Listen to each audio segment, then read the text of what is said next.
Hello and welcome, everyone. My name is Peter Robinson, and today we've got Philip from LeFi, who's going to talk to us about cross-chain bridge aggregation. So, Philip, before you share your slides and talk us through your concept, can you please introduce yourself? Yes, of course. That's how I would start the talk anyway. Maybe I can just start by sharing my slides, and as part of that, I'm going to introduce myself. Sure, sounds great. Um, all right. Do this. Can you see my screen? Yes. Okay, perfect. Let me make that small here. Good. Yeah, I'm Philip. I'm 33. I started programming very young when I was like 12 years old. So I have around 20 years of building web applications. I've always been a web developer. So I was optimizing websites for Netscape, who remembers, um, and browsers of that sort. Uh, I have tried and failed a couple of times. I spent my past 10 years, my whole 20s building companies in a variety of industries. So we spent 6 years in gaming, another 2 to 3 years in biotech, another year in marketplace intelligence. And whatever we did, it was very data intense. And I did all of these ventures with the very same co-founder, Max. Max is my CTO. So despite me being technical, I'm always taking on the CEO role. And yeah, I've been working with the same guy for quite some time now. And beginning 21, we joined the crypto space and we saw the gas prices. It was really like February 21. So Polygon was announced, Solana was announced, but we could see from day one because we have a background in distributed database systems. So it was pretty clear to us if this is supposed to scale, it has to fragment. Like it's gonna fragment. It has to be multi-chain. That was the very first thing. So we started thinking about that multi-chain environment that's gonna happen. And we met the first teams around this interoperability problem at Scaling Ethereum Hackathon. That was, I think, March, April 21. And this is how we got in touch with Connext, Hop, and other solutions like layer two scaling solutions like Optimism and Arbitrum. And by now, we have, so in May already, we had the idea of building an aggregator around this. And we have grown to around 43 people now. We have raised around $23 million in 3 consecutive rounds. And it's going great. We have integration partners like MetaMask, and then very large B2C retail trading apps you all know are about to implement us. Also, Phantom Wallet is implementing us. So we kind of yeah, we solved a problem. And why we are solving a problem, this is what this talk is about. So I'm going to give you a quick overview about the bridging landscape and why this is important. And then we will talk about why aggregation absolutely makes sense and why it's going to make sense in the future as well. And yeah, then maybe about what's missing in the industry. Um, so what we can see here is the same time frame as I spoke about. So beginning 21. Beginning 21, everything was happening on Ethereum. We were like midst or end of DeFi summer, we could say. And the total value locked was absolutely dominant on Ethereum. What you can see here over time, like in March, April, that more and more TVL was leading Ethereum, and the TVL increased on different. Well, what you see here is that simply that TVL on different ecosystems increased heavily. It doesn't show directly that things are leaving, but we see this here. So here, this is almost the same time frame at the bridge away the bridge away chart on Dune. You can find this one. And here we see how the TVL on bridges increases at the very same time. So it's essentially, yeah, liquidity was leaving, liquidity was fragmenting. And this was kind of the start. This was kind of the impulse for many venture capital firms to finance many teams to solve this interoperability problem. And just as a reminder, a bridge is almost always a third-party system that stands between two ecosystems. And the problem here is multifold, right? We have So a blockchain is supposed to be decentralized. Now, when we connect two decentralized systems and we're introducing a centralized instance in between, then this is kind of the same problem we have with banks today. So for a long time, people have said bridges are like banks. They have a centralized instance that keeps account of how much money everyone has on which chain, and makes it kind of provides that same logic, and thereby bridges information. And then we have that problem of, well, censorship resistancy and stuff like that. So in the best case, the connecting system in the middle is as decentralized as the networks it connects.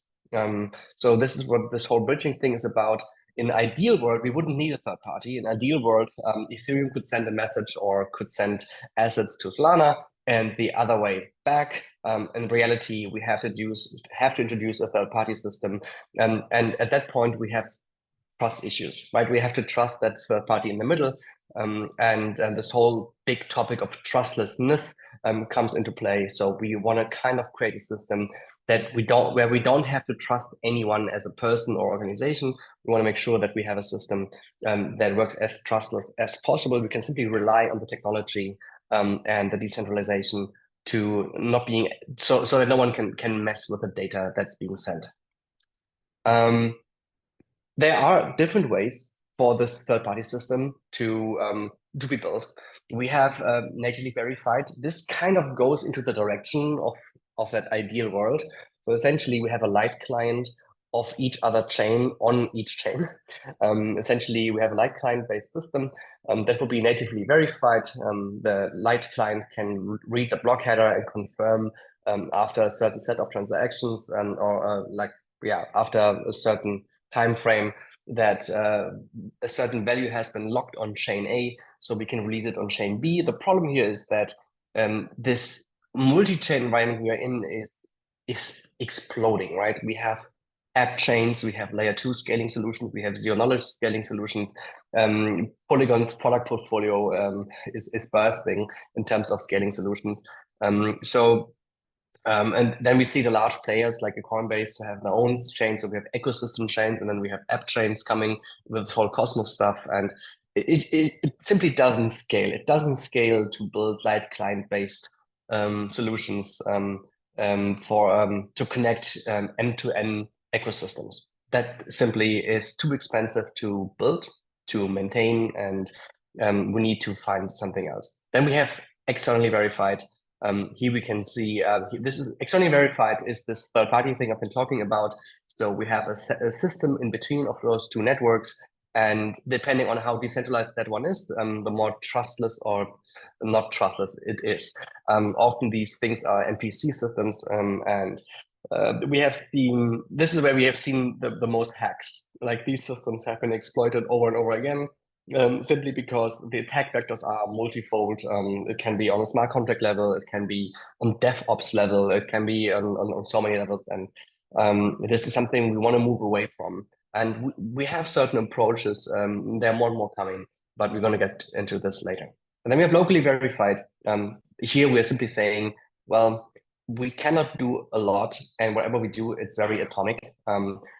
Bridges like Connects and Hop were back then great examples on how to do this, but also these bridging solutions are changing over and over again. They are reinventing themselves over and over again. And it was very interesting to see how many bridging players that have been in the interoperability space for quite some time, like Connect has reinvented itself 3 or 4 times over the past 3 years.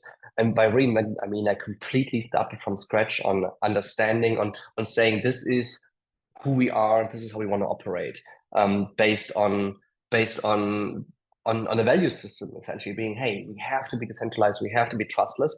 But then they saw players like multi-chain getting going 10x faster, because they simply said, hey, let's not talk about decentralization, let's just do decentralized, let's move quick, we can decentralize later. That decentralized later thought has cost us a lot of money, right? We have seen all these hacks.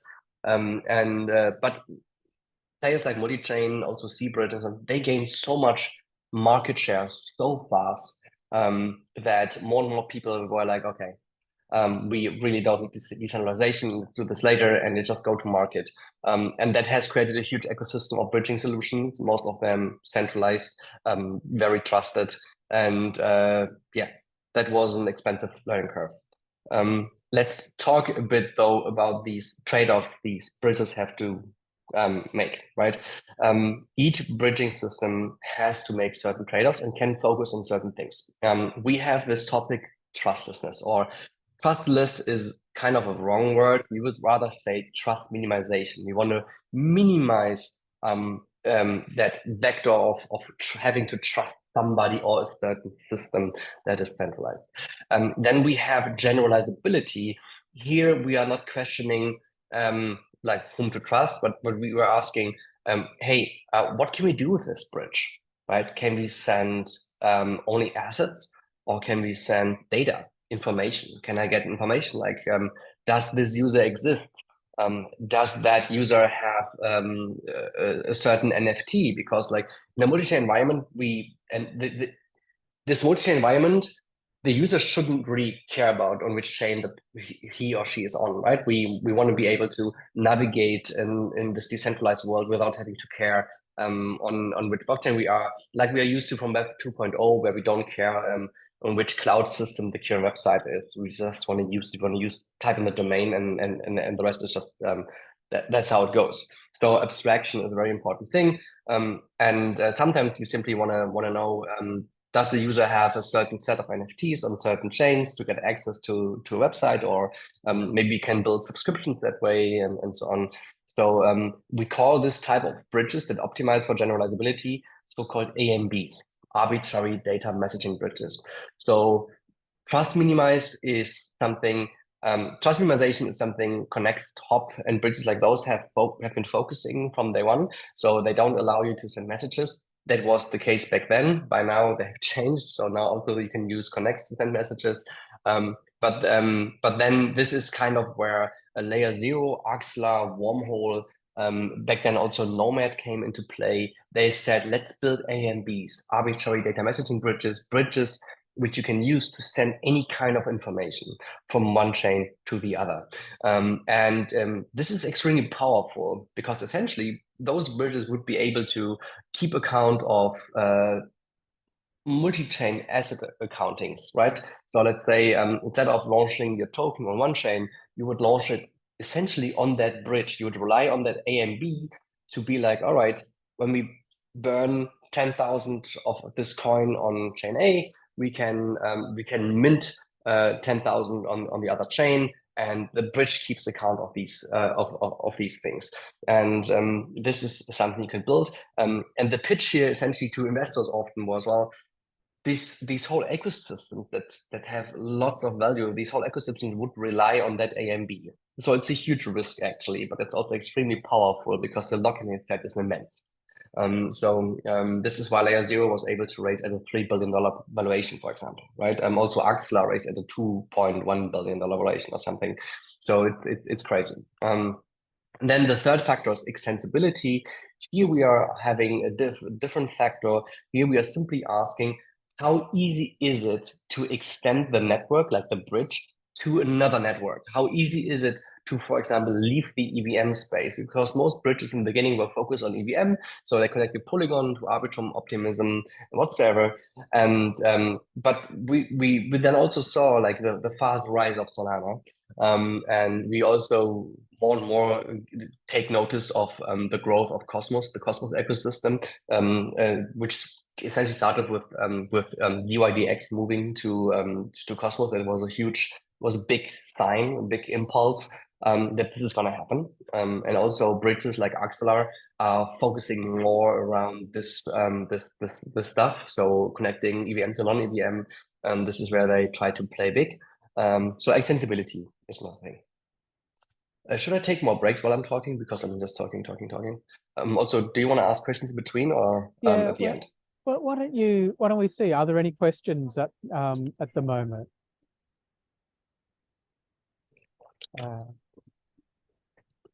I think everyone's got it so far because a lot of this is similar but different. Yeah, it's similar but different to stuff that everyone's heard. So I reckon keep on Okay, powering yeah, along. it's all not new. It's I didn't want to get very technical in this call. It's just an overview about where the Oh yeah, space is yeah, at. and I Uh, think that's a great idea. I think that's a great idea, and yeah. So you've got the primary audience here, but the secondary audience of the people who watch us on YouTube will have different backgrounds and different experiences. So I think the it, content you're presenting is awesome. Thank you. Thanks, Peter. No, it's also because we're gonna see very soon, like the it's really in an hour only possible to talk very superficial about this. Otherwise, you would have to narrow it down to one very specific topic, which you can see here on the right side now. But I'll get to that. So this is just those are just a few players here on the left. You can see just a few names of bridges that are out there, um, and plenty of them have changed by now. Some of them don't exist anymore. Many of them got hacked. There's a lot that happened here, and all of them have reinvented themselves. I'm just going to talk about a few solutions. Connect started as a state channel approach back then, and they learned that state channels are very fragile. So at some point they reinvented themselves, started a new version, and changed and changed. That new version was kind of trustless and on-chain, but you couldn't send messages. So as layer zero in Stargate, for example, layer zero in Axelar and so on came up, being able to send messages, and bridges like Seabridge, for example, were adding that feature too. So Seabridge in the beginning was very trust minimized. But when Seabridge saw how fast multi-chain would be growing, that was kind of end of 21, you could really see how they changed their strategy and became more centralized, but thereby could expand much, much faster. Across comes out of the Yuma team. It's an Oracle solution, and Across is at the forefront of bridging technologies right now.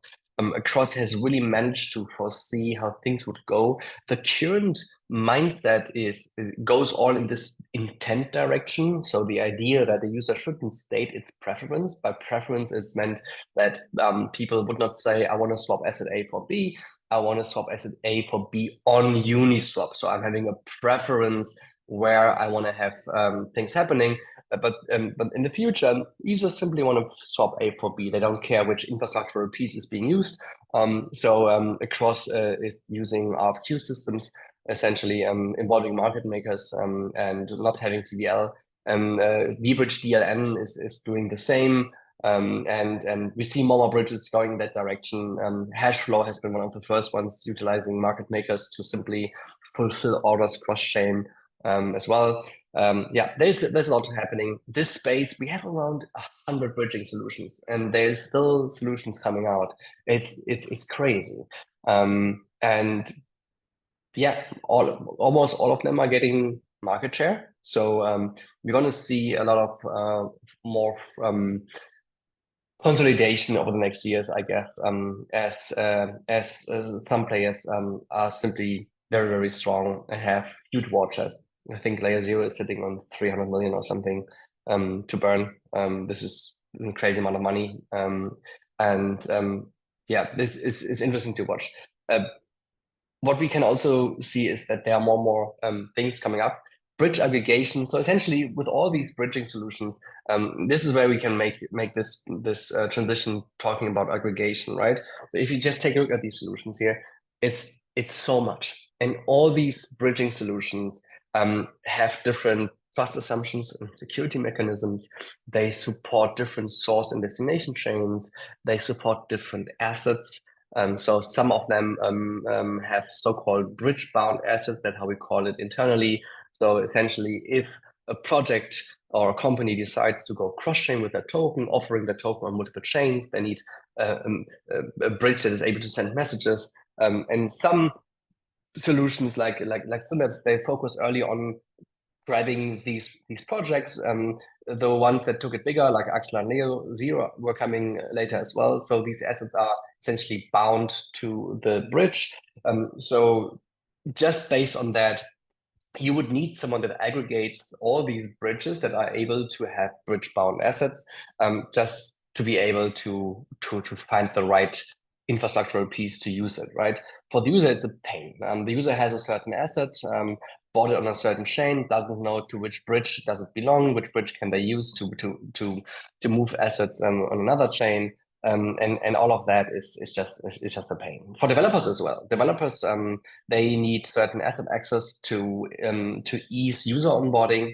So let's say they have multiple liquidity pools, and they need to make it as simple as possible for users to bridge assets and buy into the protocol. Back then, projects already have had to send people to DEXs in order to swap assets, and now bridges is just another thing. So aggregation here absolutely makes sense again, where we allow to simply say, hey, I have asset A on chain X. I need asset B on chain Y. Find me the best and smartest route. And then aggregation here comes in and essentially says, all right, what are the bridges supporting the following source and destination chains and the following assets? And then we can provide multiple routes and saying, similar to a Google Flights or Kayak, we can simply say, hey, this route would take you 5 minutes. It's very secure. This one would take you 30 minutes, is even more secure. And so on, right? And so speed matters, also cost matters. So there are huge differences in terms of how expensive it is to have a certain bridging transaction happening. So aggregation here makes it simpler. It also makes this space even more competitive, like on the bridging side. So people really have to, like these bridging solutions really have to go on a race. In terms of fees, in terms of speed. And we see different players prioritizing different parameters. It's not always about cost. It's often also about simply speed and be like, all right, I rather want to have a better user experience than whatsoever. And it also makes using bridges more reliable. So if a bridge goes down because it got hacked or halted for any other reason, a smart order routing across these bridges gives you a fallback solution, so you don't have to care. You're not reliant on that one bridging solution.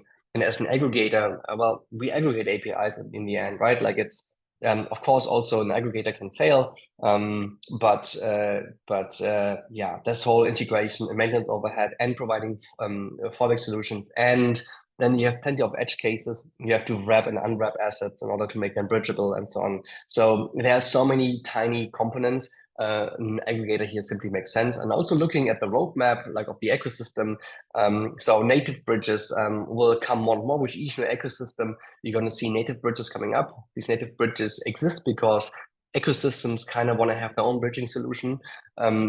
Natively, it just makes sense to not having to rely on third parties.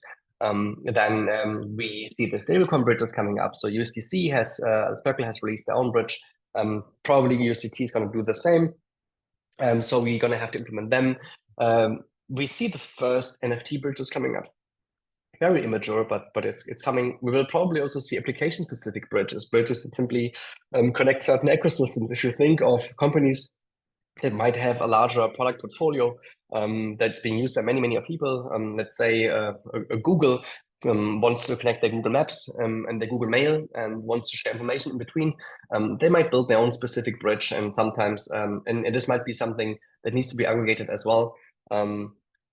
Sharding, hopefully abstracted away enough that we don't need to care here, but then we have IBC, XCMP, we have standards coming up like the XERC20, OFTs are layer zeros standard of fungible tokens that are minted on top of layer zero. And then, of course, on top of that, we want to avoid sending messages as much as possible. So at some point, we will also implement zero-knowledge proof solutions like Herodotus and Lagrange. I'm running through this here right now. But there's a lot of stuff happening, and this is maybe also something. Yeah, let me rephrase that. So essentially, on the left side here, we are mostly seeing asset bridges, except of Axelar, Wormhole Layer Zero, and Nomad. These few were more focused on AMBs. Are AMBs, and so they're focused on sending messages. Sending a message, sending an arbitrary message, and validating that arbitrary message is quite expensive. So there's with Lagrange and Herodotus and other solutions, there's a huge trend towards cross-chain zero-knowledge proofs. So essentially, we can get a mathematical proof if a certain state on another network is true or not. And that simply allows us to reduce the amount of messages that are being sent and have a standardized result that can be validated much cheaper that way. This whole space is very, very fragmented, and it will continue to fragment as we find smarter and better solutions. Like eventually we would have, like in the best case, we would have one bridge that connects everything. But I don't think we will arrive at that stage. So I think that the war chest of players like Layer Zero, Wormhole, and Axel are so big. Each of them are gonna get a lot of market share in very different environments, and the one may be focusing on EVM, the other one is focusing on outside EVM, and the other one is focusing on real world assets and onboarding enterprise companies with their own ecosystems, with their maybe permissioned blockchains. There's so much happening in this space. So over the next 10 years, we expect that aggregation of these different solutions will absolutely make sense, and it will improve the adoption of that multi-chain environment we have worked towards over the past years. Yeah, so aggregation, again, simply time to market can be heavily reduced. You do not have to do all the research, which bridge to use, are the bridges safe? We have seen this with MetaMask and other larger integration partners. They have done so much research around bridges and evaluating them. It's just lots of decision making. It delays, and then you have integration overhead, and then you need to maintain that because these bridges are reinventing themselves. And then you have to find fallback solutions because you simply don't want to rely on just one bridging solution. And also what we do is we provide a lot of educational content around bridges. So when we work with an enterprise, we often invest a lot of time into workshops and then educate them about the different trust assumptions.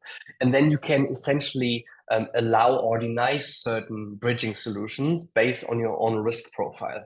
So if your risk profile as well, most of my users are sending transactions below 5K, then you have a totally different risk profile than if you are onboarding banks and they move millions a day in one transaction, right? Then you want to have, and then you have a different risk profile, and it's maybe okay for you to wait a few more minutes before funds arrive at a certain destination.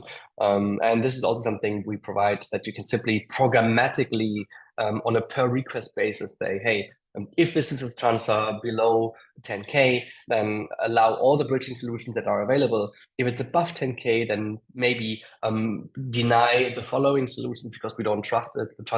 The trust assumptions here are too big for us. Then maybe for 1 million plus, you will have an even reduced set of supported bridges. Yeah, this is the case for aggregation. The two things that stand out is simply the immaturity of this whole ecosystem. When Uniswap was about to deploy on BNB, we were very loud around this and said like, hey guys, we do not believe that you should use Wormhole or Layer Zero or Axelar, because these solutions simply have just launched, right? These projects are live for, I don't know, 6 months. That's nothing. That's nothing. We've seen huge bridge hacks, and if like critical player like Uniswap sets on the wrong bridging solutions and gets hacked, this is really bad for this whole industry. So we need to make sure that the solutions are mature enough. And another problem here we have is missing standards, and we miss standards around everything, right? So that essentially would need a lot more here, and things are coming, things are evolving. So we have standards like IBC, XCMP in the Cosmos and Polkadot ecosystem, but we also have organizations like the Chain Agnostic Improvement Proposals. CASA is behind that. So they are trying to really standardize everything from how an account identifier looks like, how a blockchain identifier looks like, and so on. But they're still far away from interfaces around bridges. This is changing with proposals like EIP 5164. So there are more and more proposals coming up, not only for messaging smart contracts, but also how APIs should look like and all of that. So these things are in the making. It's coming, it's happening, but it still takes time. And then also bridges are not really keen to adopt standards because, of course, they want to have a certain lock-in effect. And aggregation as well as standardization reduces a bridge's lock-in effect. And the market is so competitive and fueled with venture capital, it's really hard for them to move in a direction where things are more standard. So we will see if these improvement proposals actually find adoption. And yeah, this is almost it. This is almost it. For us at LeFi, we not only aggregate bridges, we also connect these bridges to DEXs because the reality is that users come out of long tail assets and often want to swap into a long tail asset. We inherit all these features from bridges that allow us to do all kinds of fancy stuff. So we can do cross-chain contract calls. Essentially, we can say, hey, swap, bridge, swap, and then stake within one transaction. And we inherit these features by bridges like Stargate, Connect, ZBridge, whoever allows that. So for us, it's also like as these bridges evolve and support more features, we have to maintain these integrations and so that we can actually really offer all kinds of features across a variety of bridges and ecosystems. That's a lot of work. And we keep up the connectivity to DEXs and DEX aggregators as well. Another topic that came up, especially in the context of Uniswap, was MMA. So message aggregation. That's the idea here that we have a system that allows us to send a certain message, let's say an important government proposal vote. We send that vote not only across one specific bridge like layer 0, we will also send it across Wormhole and Axelar. And then we can decide how many bridges do we want to send a message through, and when do we have a quorum? Like how many of them have to achieve the same result to say, hey, this message is valid or not. Another more complex thing is the topic of multi-hops. So being able, so like we have two bridges connecting three ecosystems, but A can't talk to C, B is in between, but we can hop through another ecosystem to arrive somewhere else. As this multi-chain environment is exploding, we're going to need these things.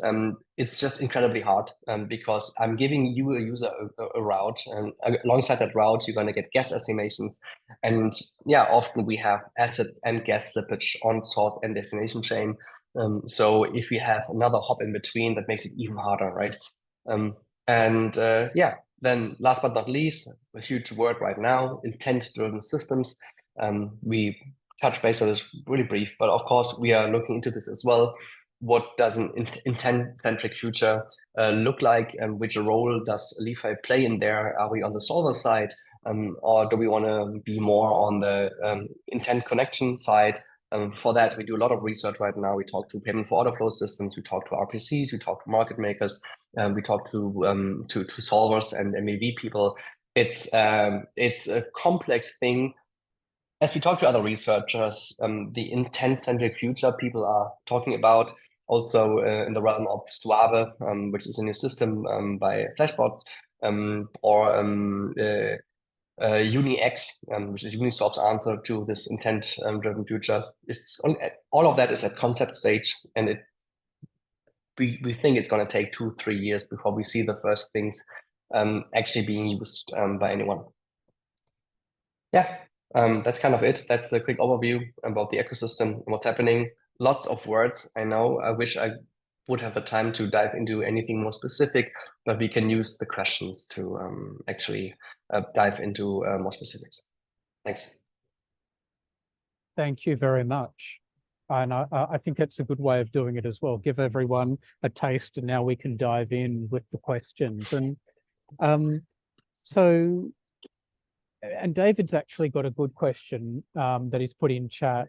So I know he's eating dinner, so I'm not going to ask him to pose it himself. But essentially, so we've heard some great reasons for having bridge aggregation, but his question is, so what vulnerabilities might aggregation introduce? I think it's fairly limited. What we have to understand is obviously aggregation is a centralized API. So the vulnerability that could happen here is if this whole ecosystem would run on using aggregators, we might have a certain sense of censorship resistancy that's lost, right? Mm. So we could be censored. The FBI could come in and be like, hey, look, like uh, this is like we need to send her this address. This is not possible. This is the biggest risk, I would say. From a security perspective, I think keeping a centralized system. So we are non-custodial. We never touch the funds. This is important to understand. And as we do so, there is no point where we can actually redirect funds or something, or keep them in our contract. And there's nothing that can be exploited to their extent. There is no TVL, not even temporarily. So all we do is we calculate routes, and we have a smart contract on each chain.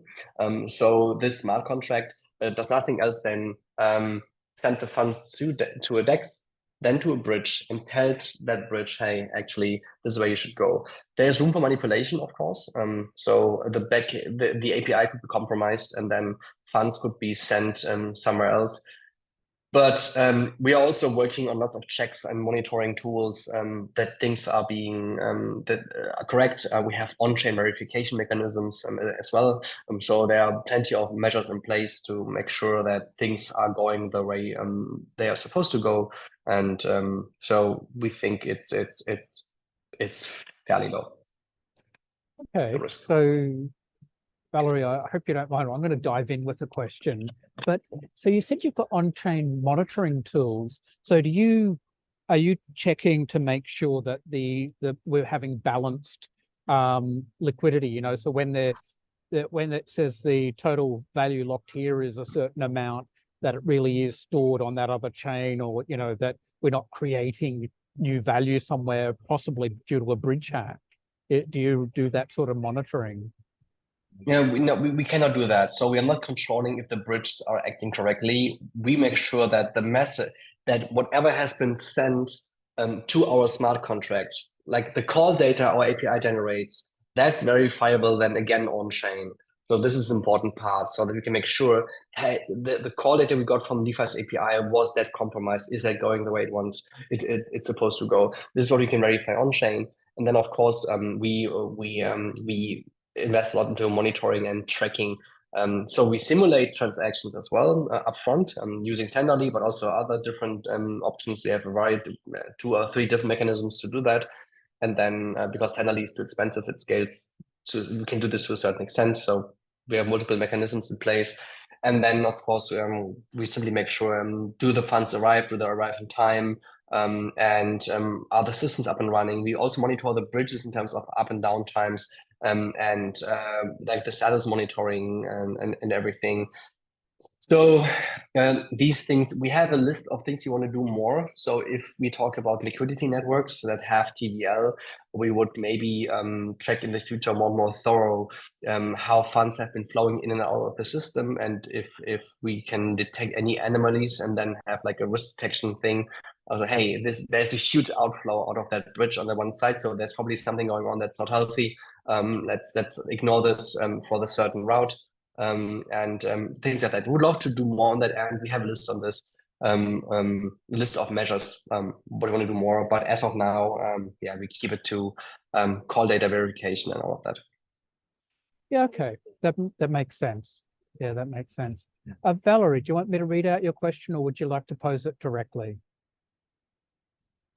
Yeah, I can basically say what I mean. If we have some aggregation path across dexes and bridges, then I just wonder how, like, if things go wrong, does LiFi play any role in kind of rolling it back or something, or handling this? We don't roll back. We always make sure that the funds come back to the user's wallet, though. So let's say the swap on the destination chain fails, the user ends up with the bridged asset he got in the first place. on the person's destination wallet. Yeah, if these things fail, we make sure that the funds arrive back. What we also do is we work with insurers. So we were the first protocol to support insured bridging, and we since we launched it, it has been used quite a lot. And we are planning to increase like the risk pool. It's you know how insurance works, so insurance is very supportive here and really wants to build this out. So we started with a small risk pool, but it's getting bigger and bigger and bigger. It's like the allowance for how big of a transaction would be insurable. And we kept it small in the beginning. I think we started with like up to 1K, and now we are up to 100K or something of interest. And this is like it's gonna mature. But of course, like people have to, the insurance has to trust the technology behind it. Thank you. I can see that Faye's got a question. Do you, I'll pose the, Faye, do you want to ask the question or shall I pose it? My question is, will how to pronounce that, LeFi aggregate selected bridges, or it's an open architecture which can potentially accommodate any bridge in future? Sorry, come again. So if we are restricted to the kinds of bridging technologies, or if we keep it open? Yeah. Or is the question whether you can extend it yourself? Yeah. My question is, you can. So are you saying, could you say you've got your own blockchain? Could you somehow or other set it up so that LeFi would work with your blockchain, or if you've got your own bridge, would LeFi work with your bridge? Is that what you're saying? Yeah. My understanding, there's two potential ways to build the aggregator. One is it's a very specific architecture that will can only aggregate a selected set of bridges. The other way is it's kind of a standard. It's built kind of a standard. We can plug in our bridge into the architecture so that it can aggregate any bridge in future. So it's about the extensibility of the system, right? This is something, of course, we have thought about a lot. And the reality, though, is that these bridge, like, how to put this? A lot of these companies building bridges or general projects in the space are first-time founders, are companies that do not build public good, but they build businesses. And as such, they grow fast, they do things quick and dirty, they and they have to deal with the fast changing environment themselves. And the problem is simply that we have to invest so much time into covering edge cases. Oh, this bridge doesn't handle the status code right. Like they're not using the status codes correctly, right? You're getting or like you have to cover that. You have to cover so many individual things. It's just tough. We could build a system that is like plugin system where we say, hey, this is what we expect in terms of error codes. This is what we expect in terms of timeouts. This is what we expect in terms of message standards. But then again, we talk about standard. Then we would give a standard that would have to adopt. And if we would give standards, hoping that people would actually do that, like would actually change and use these standards we give them, this is just something we cannot afford to do. We cannot, from a business perspective, we would build this plugin system, give out the standards, and then hope for the system to adopt. No way, we would be out of business. So we want to get there. We're going to build this actually, but I don't think we're going to build this in the next 2 years. It's simply because there is no. It would not happen in the end. It would exist, and no one would use it. Yeah, the extensibility. So if we want to extend to a new blockchain, we always need a bridge that connects to that blockchain, that always takes time. And adding a new bridge, also, yeah, different APIs, different edge cases, and then everyone is pushing to get integrated into an aggregator. So they talk to us a year before they have launched, and then they launch their first version, and the first version is buggy. You have all these immaturities on many levels. It's yeah, having an extendable system is for the future for sure, but in the next 2 years, no. Sounds complicated. It is. Yeah, and we've got one last question here from Pankaj. So is all of the on-chain monitoring and other security primitives around the bridge aggregation have been implemented already? Are they still under development? Trying to understand how mature this is at the moment for the real world. So how mature is your system?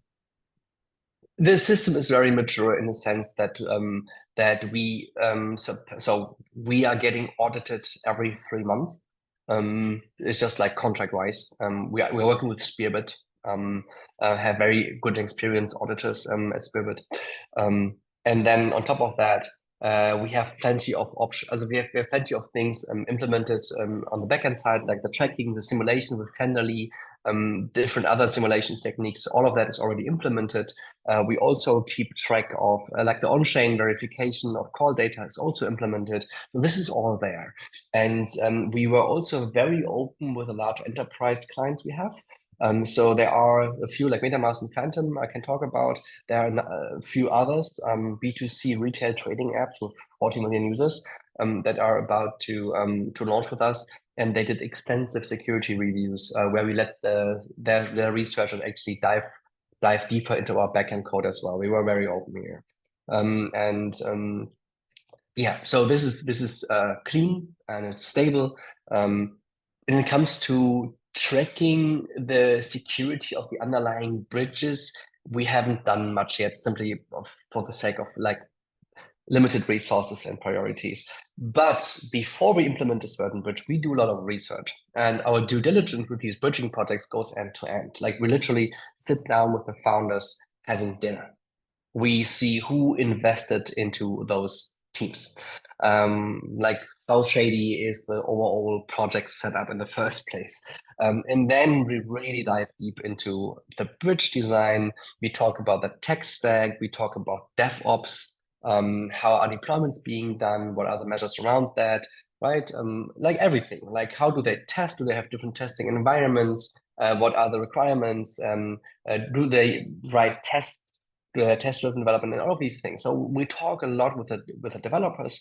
We talk a lot with the founders, and at some point we implement these bridges. I think right now we are at around 15 bridges that we have implemented, and